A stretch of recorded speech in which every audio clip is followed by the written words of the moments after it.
Picture a windswept riverbank where the Dnieper's waters churn under a steel-grey sky. A Viking longship slices through the current, its dragon prow glaring defiantly at the unknown. The year is 860, and the world is a crucible of ambition and survival. Here, in the heart of Eastern Europe, a story begins one that will forge empires. The Varangians, Norse warriors of iron, will sail these rivers not as conquerors, but as seekers. Their eyes, sharp as their swords, scan the horizon for trade, power, and destiny. This is the tale of Kiev, the cradle of Rus, where Viking blood and Slavic spirit collide. A saga of courage, betrayal, and the unyielding drive to build something eternal. Let's step into the mist of history, where the seeds of a nation were sown by wanderers from the north. The Varangians' journey to Kiev is no mere footnote. It's the spark that lit a fire across centuries. The Dnieper River stretches before us, a shimmering highway of opportunity.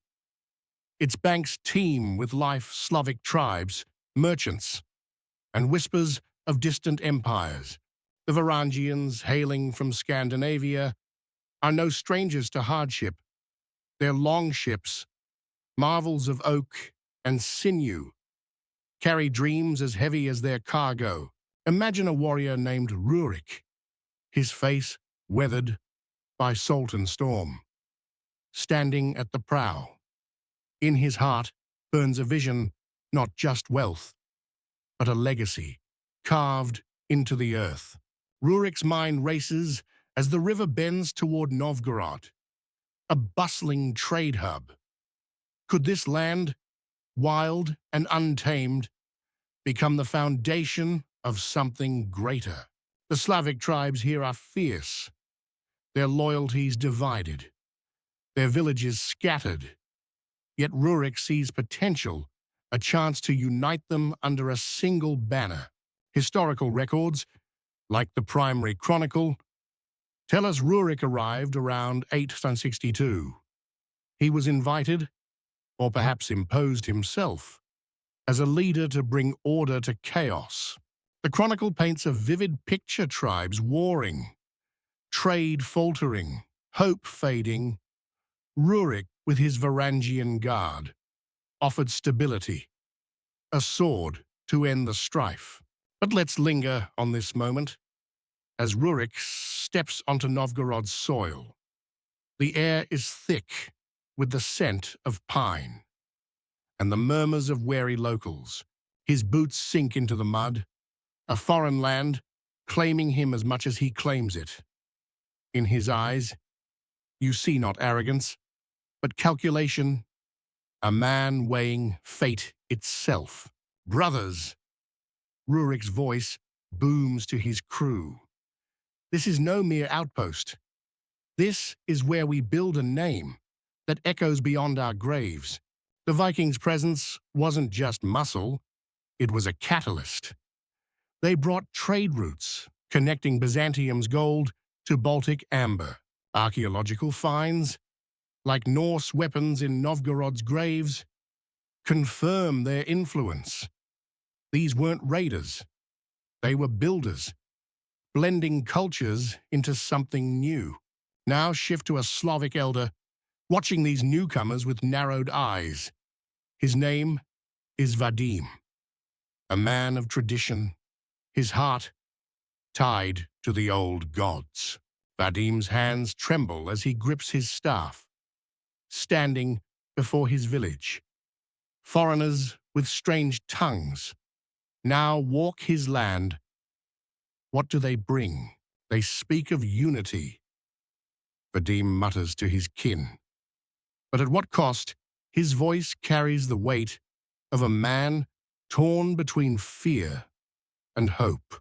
The tension is palpable, a spark that could ignite war or forge alliance. Rurik knows this, and his next move will shape history's course. Let's pause to reflect on the stakes.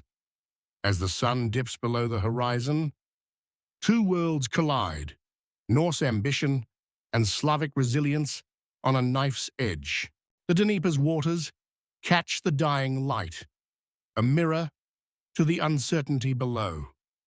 This is no simple tale of conquest, it's a dance of trust and power. Now, let's journey south, where the river leads to a city destined for greatness. Kiev, a jewel in the wilderness, awaits its moment to shine.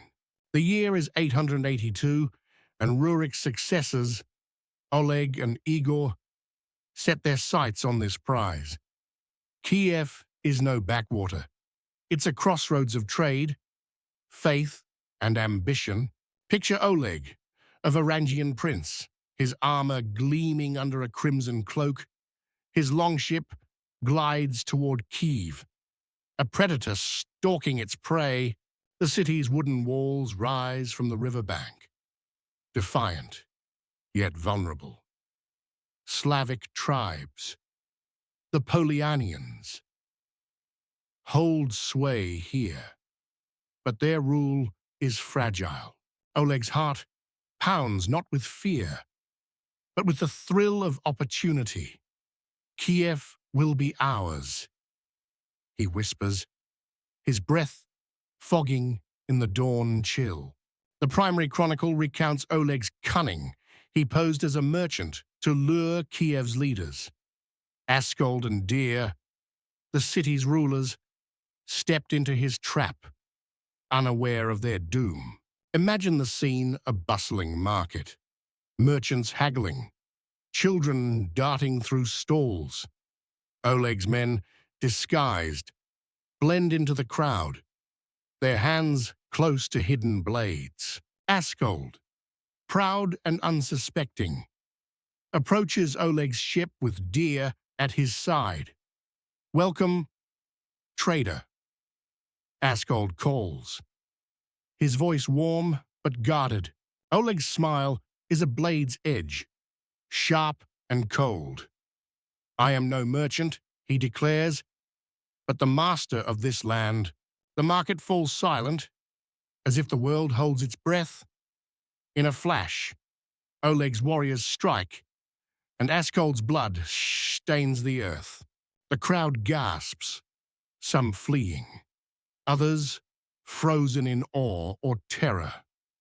Oleg raises his sword, proclaiming, "Kiev is the mother of Rus." This moment, brutal and decisive, marks a turning point. Kiev becomes the heart of a nascent empire. The Kievan Rus archaeological evidence, like Viking-style artifacts in Kiev's markets, supports this shift. The city's trade boomed, linking north to south, east to west. But let's step into the mind of a young monk, Nestor, watching from a hillside. His quill trembles as he records this day, his faith tested by violence. Nestor's eyes trace the smoke rising from the riverbank, his heart heavy. Is this God's will, he wonders, or the work of men drunk on power? His perspective, later immortalized in the Chronicle, grounds us in the human cost. Empires rise, but blood and tears pave the way. Let's widen our lens. As Kiev's star ascends under Oleg's rule, the city transforms, its markets swelling with furs, honey, and Byzantine silks. Oleg, now called the Wise, dreams of more than conquest. He envisions a realm where Norse and Slav stand as one, bound by purpose. The Dnieper becomes a lifeline, carrying ships to Constantinople's golden gates. In 907, Oleg, leads a daring raid. His fleet, a forest of sails on the horizon. Picture Constantinople's walls, towering and unyielding. As Oleg's ships approach, the Byzantine Emperor, Leo VI, watches from his palace, his heart racing. Oleg's warriors, fearless, nail a shield to the city's gates, a Viking taunt. The chronicle claims he extracted tribute, a triumph, etched in legend. This raid, though debated by historians, symbolizes Kievan Rus's growing power. Trade agreements followed, cementing Kiev's place in the medieval world. Back in Kiev, a Slavic woman, Olga, watches the returning ships with pride. Her husband, Igor, stands beside Oleg, but her mind is already on the future. Olga's gaze is fierce, her thoughts a tapestry of ambition and faith. One day, she vows silently, "I will shape this land's soul." Her story, one of vengeance and baptism, lies ahead, but her presence anchors us. Kiev is not just a city, it's a crucible of dreams and destinies. As night falls over Kiev, let's reflect on what we've witnessed. A Viking's vision, a city's rise, and the fragile threads of unity. The Dnieper flows on, carrying stories of triumph and loss. This is the dawn of Rus, a legacy born in blood and bound by hope. But the saga is far from over. Greater trials and triumphs await. Let's follow the river's call, deeper into the heart of this epic. As Oleg's shield gleams on Kiev's walls, a new figure steps into the light, Olga, a woman of fire and faith, will redefine the soul of Rus. The year is 945, and the Dnieper River flows heavy with the weight of tragedy. Igor, Oleg's heir and Olga's husband, lies dead, betrayed by the Drevlians. Picture a wooden hall in Kiev, its air thick with smoke and sorrow. Olga stands alone, her eyes burning through the haze. A widow, forged in grief. Her son, Sviatoslav, barely 3, clings to her skirts, unaware of the storm within her. In her heart, love and rage entwine. A vow taking shape. Vengeance will be hers. The primary chronicle tells of Igor's greed, demanding tribute beyond reason from the Drevlians.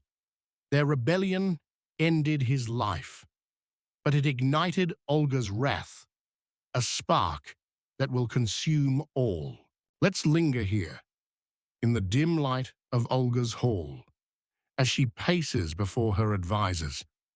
Her voice, low and steady, cuts through the murmurs. They will pay. Her advisors, grizzled Varangians and Slavic elders, exchange wary glances. Olga's beauty hides a will of iron, and none dare question her resolve. Outside, Kiev mourns, its markets hushed, its people whispering of war. The Dnieper reflects a blood-red sunset, as if the gods themselves foresee the coming fire. Shift now to a Drevlian village, deep in the forests, north of Kiev. A rebel leader, Mal, stands tall, his axe gleaming, his heart swollen with defiance. Mal's laughter echoes as he toasts his men, their cups raised to Igor's death. Kiev is weak, he boasts, and a woman cannot rule. His words, bold and reckless, ripple through the trees, carried by spies to Olga's ears. In her hall, she smiles a smile that chills the soul. The chronicle recounts Olga's cunning, a masterstroke of deception and destruction.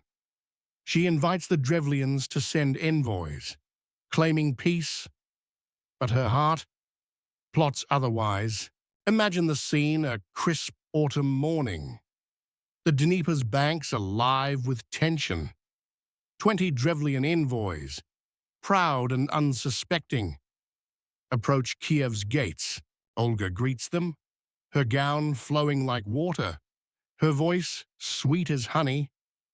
"Honored guests," she says, "bathe and rest before we speak of peace." The envoys, lulled by her warmth, follow her men to a bathhouse. The doors slam shut, and flames roar as Olga's trap consumes them alive. Screams pierce the air, a warning to all who defy Kiev's might. Olga watches from a hill, her face unreadable, her heart a furnace of justice.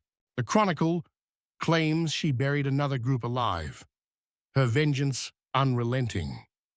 Archaeological evidence, like mass graves near Kiev, hints at such brutal reprisals. But let's step into the mind of a young Drevlian woman, Irina.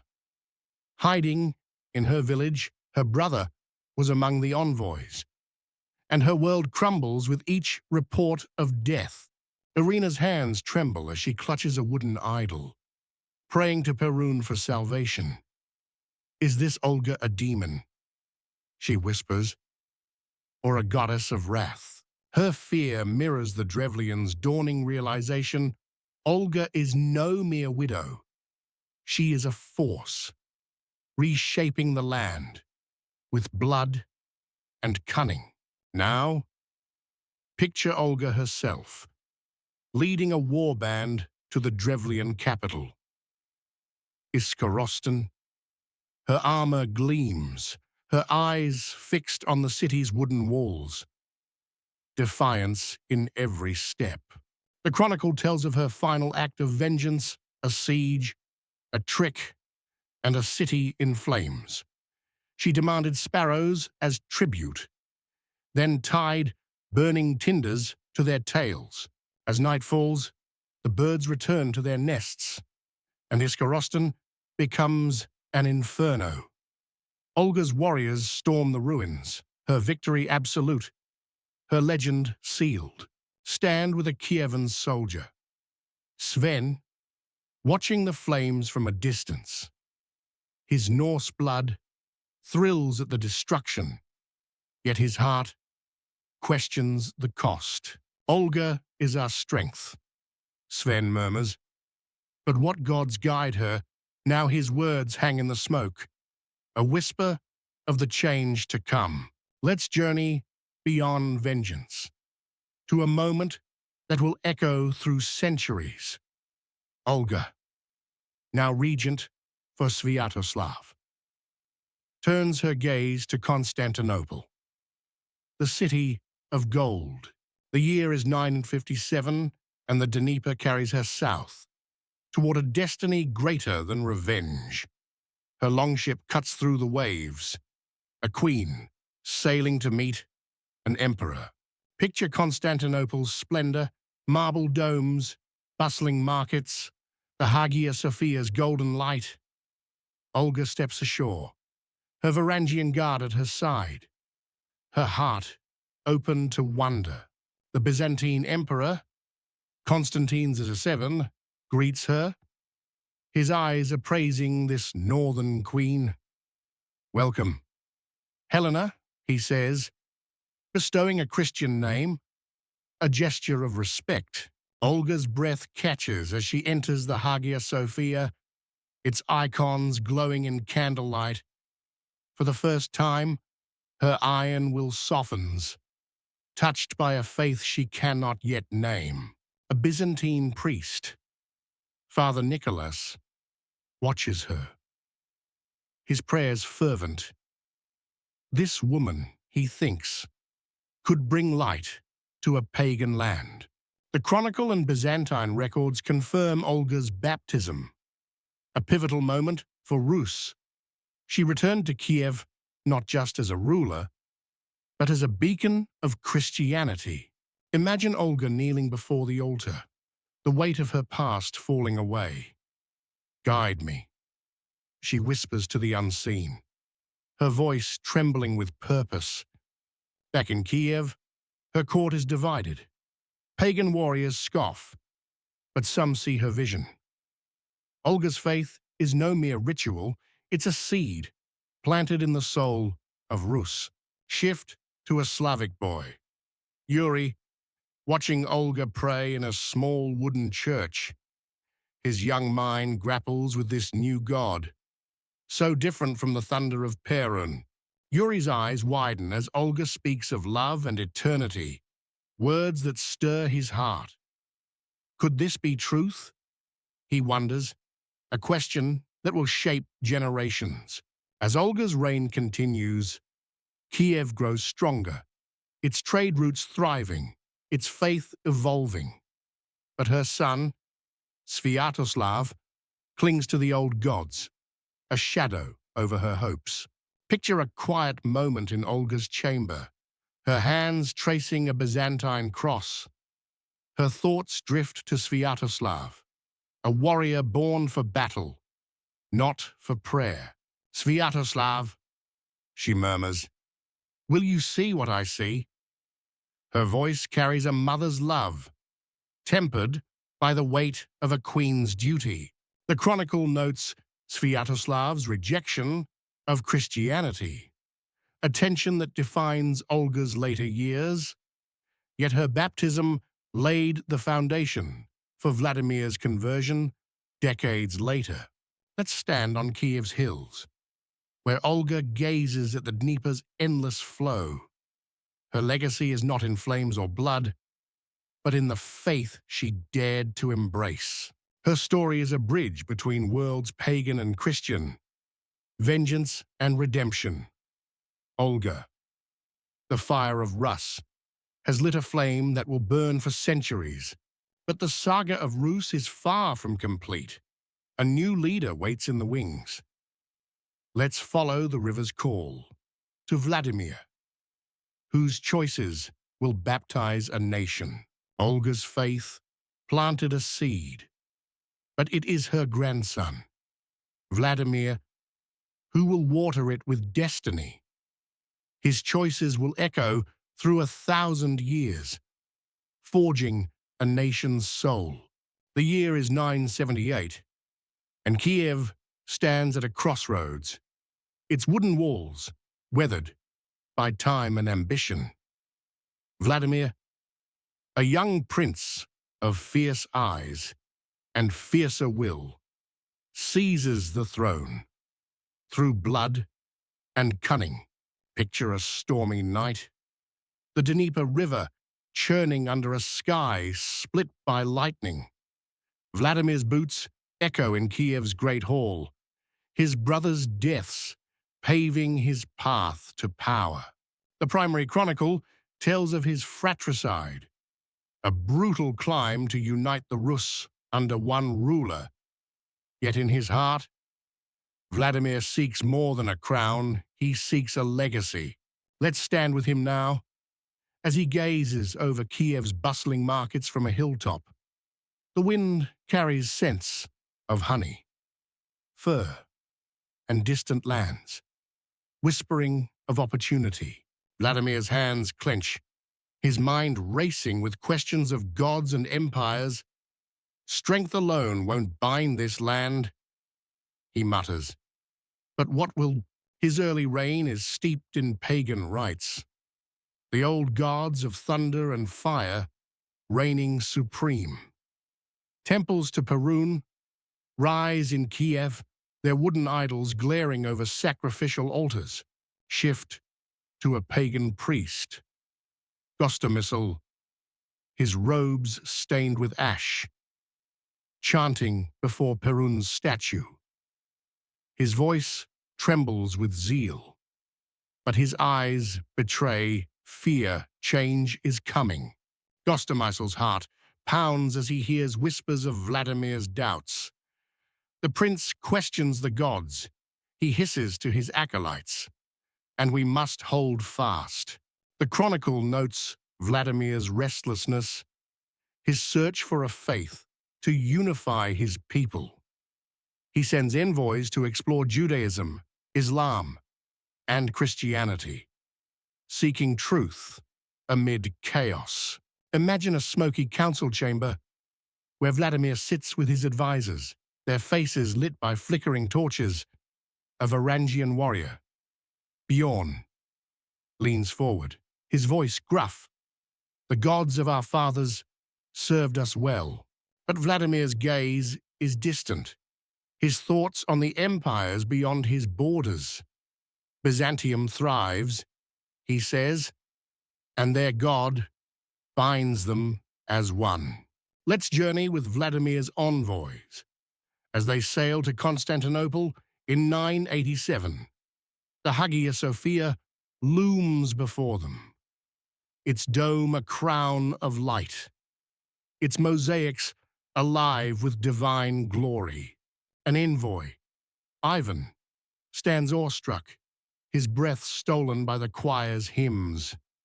This is no mere temple, he whispers, but a glimpse of heaven itself.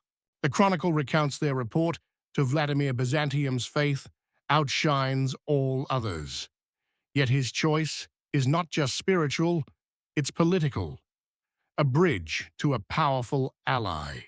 Picture Vladimir pacing his hall, the weight of decision pressing on his shoulders. Christianity, he declares, will make us more than warriors. It will make us eternal. But the path to baptism is fraught with resistance, and Kiev's pagans cling to their gods. Gostomissel rallies his followers, their chants rising like a storm over the city. Perun will not be cast down, Gostomissel cries, his voice echoing through Kiev's streets. The crowd roars, their loyalty to the old ways, a spark that could ignite rebellion. Vladimir knows this, and his next move will test his courage and cunning. He turns to Byzantium, seeking not just faith, but power to secure his vision. The chronicle tells of a daring bargain. Vladimir aids Emperor Basil II in war, demanding his sister Anna's hand. In return, he pledges to baptize his people, binding Rus to Christendom. Imagine Chersonesos, a Byzantine city on the Black Sea, where Vladimir's warriors storm the walls in 988. His victory is swift, his message clear. Rus is a force to be reckoned with. Anna arrives, her eyes wary but resolute. A princess traded for an empire's future. Brother, she says to Vladimir, your people's souls now rest in your hands. The stage is set for the defining moment, the baptism of Kiev. Let's stand on the Dnieper's banks, where history will turn on a single day. The year is 988, and the river glitters under a summer sun, its waters alive with anticipation. Vladimir stands before his people, his crimson cloak billowing, his voice a thunderclap. Today, he proclaims, we cast off the old gods and embrace the one true God. The crowd murmurs, some with awe, others with defiance. As priests prepare the rite, picture the scene: thousands wade into the Dnieper, their faces a tapestry of hope and fear. A young woman, Lada, clutches her child, her heart torn between tradition and the unknown.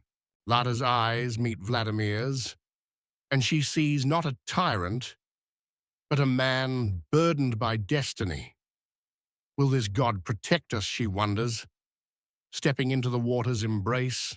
A Byzantine priest, Father Demetrius, raises his cross, his prayers soaring over the river. Through this water, he intones, Rus is reborn in Christ's light. The chronicle describes the mass baptism as a miracle, a nation transformed in a single act. Archaeological evidence, like Christian crosses in Kiev's graves, confirms the shift. But let's linger with Gostomysl, watching from a shadowed grove, his world crumbling. His hands tremble as he grips Perun's idol, whispering, Have we betrayed you? His grief is the cost of progress, a reminder that change spares no one. Yet even he cannot deny the tide sweeping through Kiev's heart. As the sun sets, the Dnieper glows golden, a mirror to the new faith taking root. Vladimir kneels in the shallows, his own baptism a symbol of his people's rebirth. Stand with a Kievan boy, Yaroslav, watching the crowd emerge from the river. His young heart swells with pride, sensing a future brighter than the past. This is our Rus, Yaroslav thinks, and I will carry its name. His voice, small but certain, joins the hymns rising into the twilight. Let's step back as Kiev transforms under Vladimir's Christian rule. Churches rise where idols once stood, their bells a new heartbeat for the city. The Chronicle credits Vladimir with building the Church of the Tithes, a stone testament to his faith. Trade flourishes, and Rus grows closer to Byzantium, its culture enriched. But challenges remain: pagan holdouts, rival princes, and the weight of a new identity. Vladimir's court hums with debate as advisors clash over faith and power. Picture a quiet moment where Vladimir stands before a fresco of Christ. His thoughts drift to his grandmother, Olga, whose faith first lit this path. Vladimir's heart stirs, a rare moment of vulnerability in a warrior's life. The Church of the Tithes rises in Kiev, its stone walls a bold declaration of the new era. Merchants and peasants alike marvel, their whispers filled with awe and uncertainty. Let's walk through Kiev's streets, where the old and new collide in vibrant chaos. Pagan amulets still hang in doorways, but crosses now gleam on wooden stalls. A merchant, Taras, pauses to watch priests bless a new chapel, his mind torn. My fathers honored Perun, he murmurs, yet this Christ promises eternity. Taras's doubt reflects the city's soul, caught between tradition and transformation. Vladimir's vision demands unity, but hearts are not so easily swayed. The primary chronicle praises Vladimir's efforts to spread Christianity beyond Kiev. He sends priests to Novgorod and the hinterlands, their words a slow but steady tide. Picture a remote village where a priest, Father Andrei, preaches to weary farmers. His voice falters as stones are thrown, yet he persists, driven by Vladimir's command. Andrei's eyes meet those of a young girl, Olena, who listens despite her father's scorn. Could this God love even us, she wonders, her curiosity a spark in the dark. Archaeological finds, like Christian burials in rural Rus, confirm the faith's spread, yet pagan resistance lingers, a shadow Vladimir cannot fully banish. Shift to a Varangian warrior, Harold, loyal to Vladimir but uneasy with the new god. His sword, etched with Norse runes, feels heavier each time he passes a church. Harold's thoughts drift to his homeland, where Thor's hammer still holds sway. Vladimir is my prince, he mutters, but must I forsake my blood?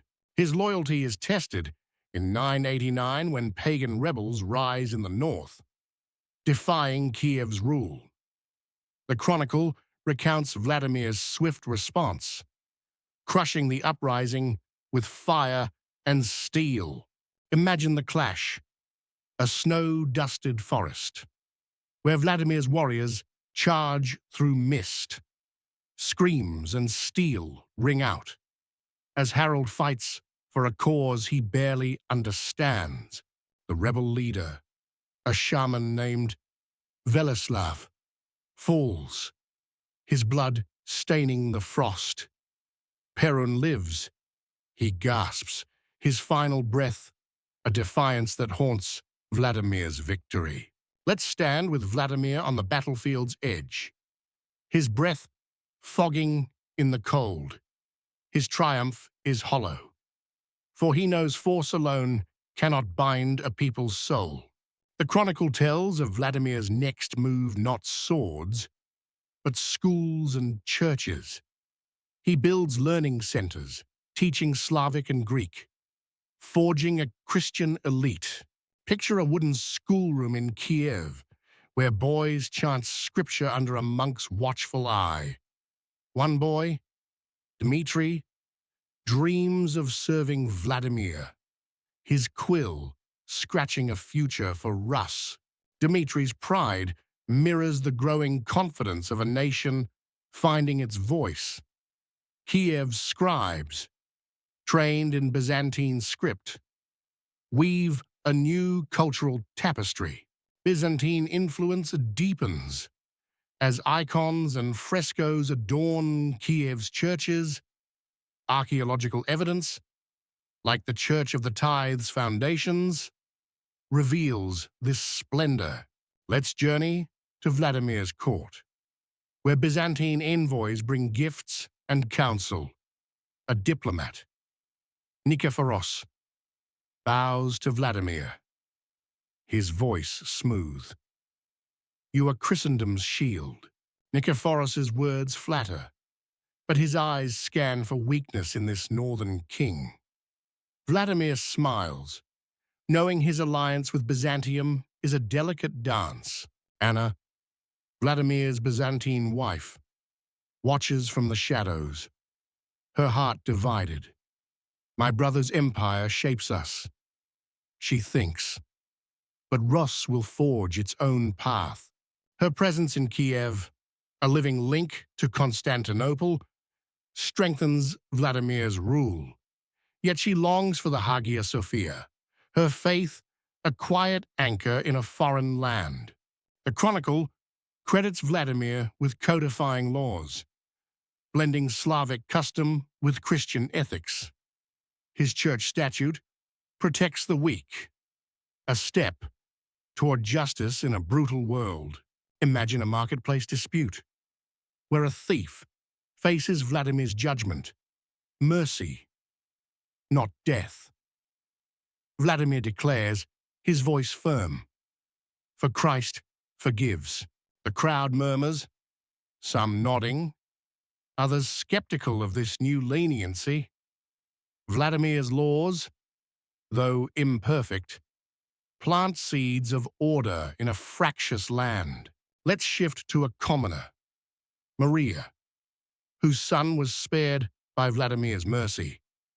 Her tears fall as she prays in a church, her faith born of gratitude, not fear. Maria's story is Rus itself, a people slowly embracing a God who offers hope. Her whispered thanks echo in Kiev's chapels, a chorus of a nation's rebirth. But Vladimir's reign is not without flaws. His sons vie for power, sowing division. The chronicle hints at rivalries that will fracture Rus after his death. Picture a tense feast, where Vladimir's sons, Boris and Gleb, eye each other warily. Father's dream is fragile. Boris whispers, his heart heavy with foreboding. Boris's words prove prophetic. But for now, Vladimir's strength holds Rus together. His court hums with trade, faith, and the promise of a golden age. Let's pause on Kiev's hills, where Vladimir gazes at the Dnieper's endless flow. His legacy is not just churches, but a nation united by a shared vision.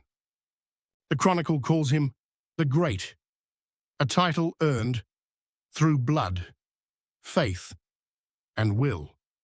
Archaeological sites, like Kiev's early Christian relics, bear witness to his impact. Stand with a monk, Nestor, now old, writing the Chronicle by candlelight. His quill trembles as he records Vladimir's deeds, his faith a bridge to eternity. Nestor's eyes glisten. His thoughts on the Rus he's seen rise from chaos. Vladimir gave us a soul. He writes, and we must guard it. As night falls, Kiev's bells ring. Their peals a hymn to a transformed land. Vladimir's choice has reshaped history, but greater glories await. The fire of Vladimir's faith has lit a beacon, but it is his son, Yaroslav, who will make it shine. Let's follow the river's call into the golden age of Rus. The fire of Vladimir's faith has lit a beacon, but it is his son, Yaroslav, who will make it shine. Let's follow the river's call into the golden age of Rus. The year is 1019, and Kiev stands as a jewel on the Dnieper, its markets alive with the hum of a thriving realm. Yaroslav, called the Wise, claims the throne. His eyes alight with a vision to rival Byzantium itself. Picture a crisp autumn dawn, where Yaroslav rides through Kiev's gates, his crimson cloak billowing. The scars of civil war, battles against his brothers, linger in his gaze, but his heart beats for unity. The primary chronicle recounts Yaroslav's struggle to consolidate Rus, defeating rivals like Sviatopolk. His victory is not just martial. It's a promise to build a nation that endures. Let's stand with Yaroslav atop a hill, the Dnieper shimmering below like a ribbon of silver. This city, he vows softly, will be the heart of a new world. His ambition is vast, not just to rule, but to craft a legacy of law, faith, and culture. Kiev, under his hand, will become a beacon for East and West. Shift to a monk scribe, Ilarion, in a candlelit scriptorium, his quill dancing across parchment. His heart swells as he writes of Yaroslav's deeds, seeing in him a king touched by divine purpose. Ilarion's fingers tremble with awe as he pens the sermon on law and grace. Yaroslav builds not for himself. He murmurs, but for God's glory. The Chronicle praises Yaroslav's devotion to learning, founding schools and libraries in Kiev. Archaeological evidence, like Slavic manuscripts from the 11th century, confirms this cultural surge. Imagine a bustling schoolroom where boys recite Greek and Slavic texts under Ilarion's watchful eye. One student, Nikolai, dreams of serving Yaroslav, his young voice echoing with pride. Nikolai's hope mirrors Kiev's spirit, a city awakening to its own potential. Yaroslav's patronage transforms it into a hub of knowledge, rivaling Constantinople. Now, Let's walk to the heart of Kiev, where a grand vision takes shape in stone and gold. St. Sophia's Cathedral rises, its domes gleaming under the sun, a testament to Yaroslav's faith. The chronicle describes its construction in 1037, a symbol of Rus's Christian triumph. Archaeological remains, mosaics, frescoes reveal its Byzantine-inspired splendor. Picture the cathedral's scaffolded walls, where artisans labor under Yaroslav's gaze. Their hammers ring like bells. Each strike a prayer for Rus's eternal soul. Yaroslav stands before the unfinished dome, his breath catching at its beauty. This, he whispers, is where our faith will live forever. A Byzantine artisan, Theodorus, paints a virgin orange on the apse, his brush trembling with reverence. "Great prince," he says, "your cathedral will outshine even our Hagia Sophia." Theodorus's words stir Yaroslav's pride, but also his burden to match Byzantium's glory. His cathedral is not just a building, it's a bridge between worlds. Let's linger at the cathedral's consecration, a day that shakes the heavens. Crowds gather, their voices rising in hymns as Yaroslav kneels before the altar. The bells peal, their sound rolling over Kiev like a divine embrace. A noblewoman, Anastasia, weeps, her heart full. This is our Rus, reborn in glory. Anastasia's tears reflect the city's joy, but also its fragility. Glory is hard won. Yaroslav knows this, his mind already on the laws that will bind his realm. The chronicle credits Yaroslav with the Ruska Pravda, a legal code blending Slavic and Christian justice. Its rules, preserved in later manuscripts, protected trade and curbed blood feuds. Imagine a marketplace trial where a merchant accuses a thief before Yaroslav's judge. Pay restitution, the judge declares, for Rus thrives on fairness, not vengeance. The crowd nods, sensing a new order taking root under Yaroslav's wisdom. His laws, though simple, weave a tapestry of stability across the land. Shift to a foreign merchant, Ibrahim, from Baghdad, marveling at Kiev's markets. "Gold flows here like the Dnieper," he says, and Yaroslav's peace makes it so. Ibrahim's wears silks. Spices fill Kiev's stalls, proof of Rus's trade dominance. Archaeological finds, like Arabic coins in Kiev, confirm its global reach. But Yaroslav's court is not without shadows. His sons vie for power, echoing past rivalries. The chronicle hints at tensions that will fracture Rus after his death. Picture a feast where Yaroslav's son, Vsevolod, clashes with his brother Izyaslav. Father's throne is won. Vsevolod snaps. But who will claim it? Yaroslav's eyes darken, his heart heavy with the fragility of his dream.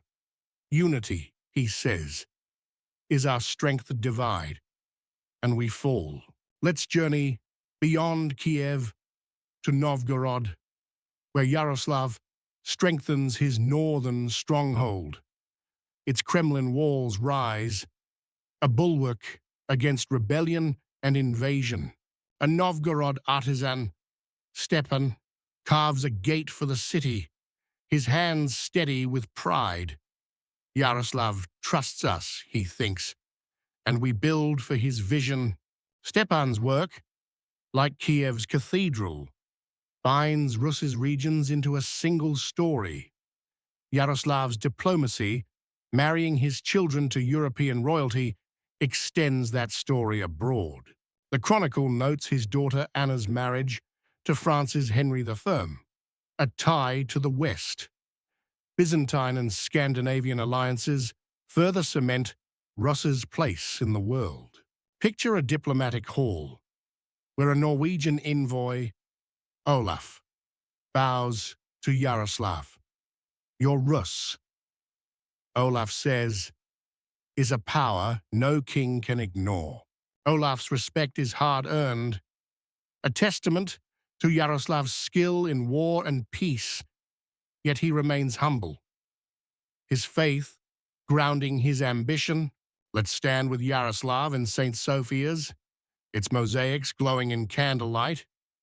His fingers trace a fresco, his thoughts on the Rus he's built and its uncertain future.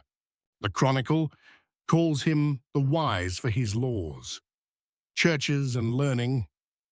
Archaeological evidence, like St. Sophia's enduring art, proves his legacy. Shift to a young girl, Sophia, watching Yaroslav pray. Her heart stirred. This king, she thinks, has given us a name that will never fade. Sophia's awe is Rus's heartbeat, a nation at its zenith, yet poised on a knife's edge. Yaroslav's death in 1054 will test the unity he forged. As dusk falls, Kiev's domes catch the last light, a city radiant with glory. Yaroslav's golden age shines, but shadows of division loom on the horizon. Kiev's light burns bright, but its flame will soon flicker under new trials. Let's follow the Dnieper's flow into the legacy and lessons of Rus.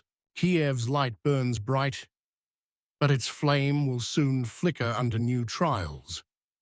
Let's follow the Dnieper's flow into the legacy and lessons of Rus. The year is 1054, and Yaroslav the Wise lies dying, his dream of unity fraying at the edges. His sons, divided by ambition, stand poised to unravel the golden age he built. Picture a darkened hall in Kiev, where Yaroslav's breath rattles, his eyes fixed on his heirs. "Hold Rus as one," he whispers, his voice a fading echo of a king's command. The primary chronicle recounts Yaroslav's final act, dividing Rus among his sons, hoping for harmony.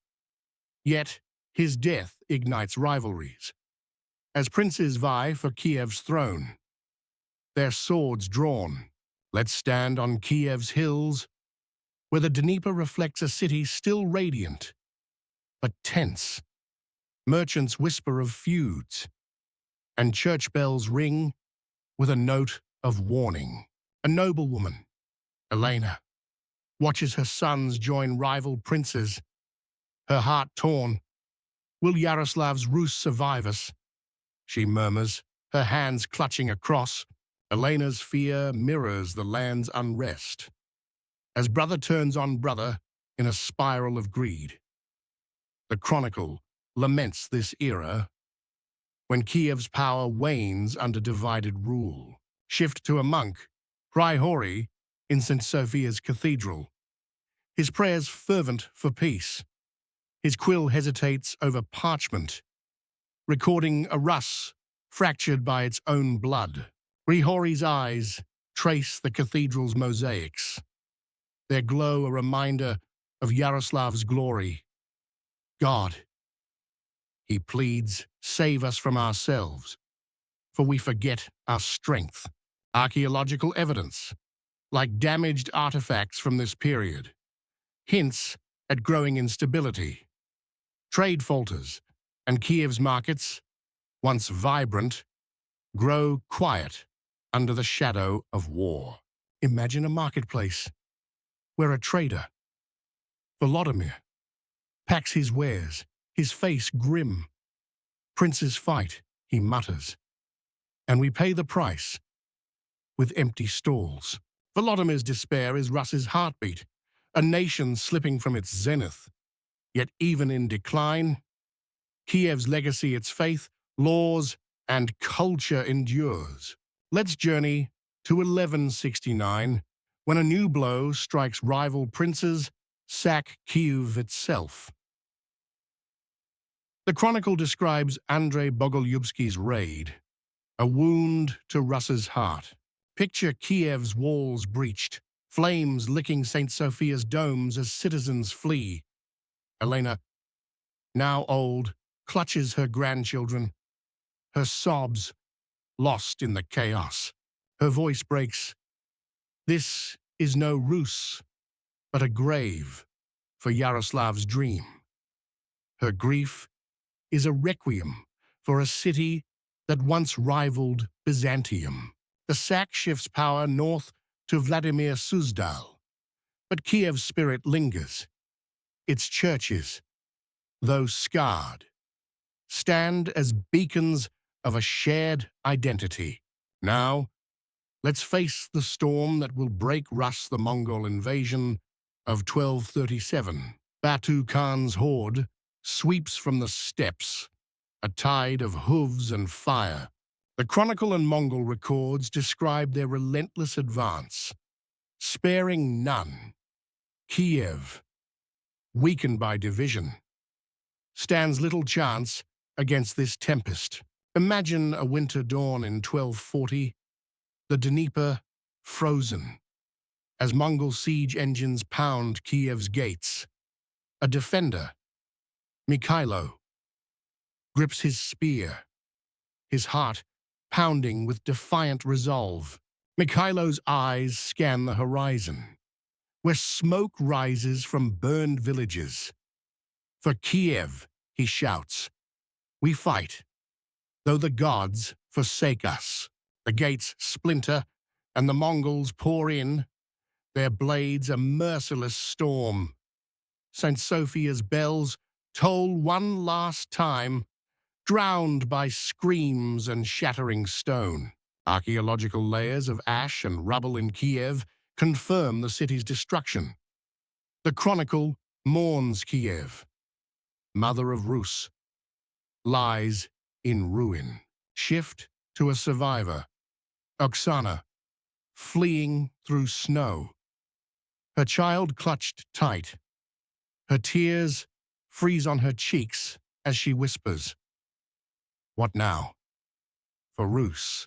Oksana's question haunts the land as Mongol rule reshapes Rus for centuries, yet in the ashes, seeds of resilience take root, carried by exiles and dreamers.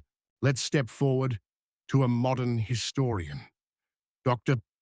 Natalia, standing amid Kiev's ruins. Her hands trace a cathedral's weathered stone, her mind alive with the past. Natalia's voice is steady.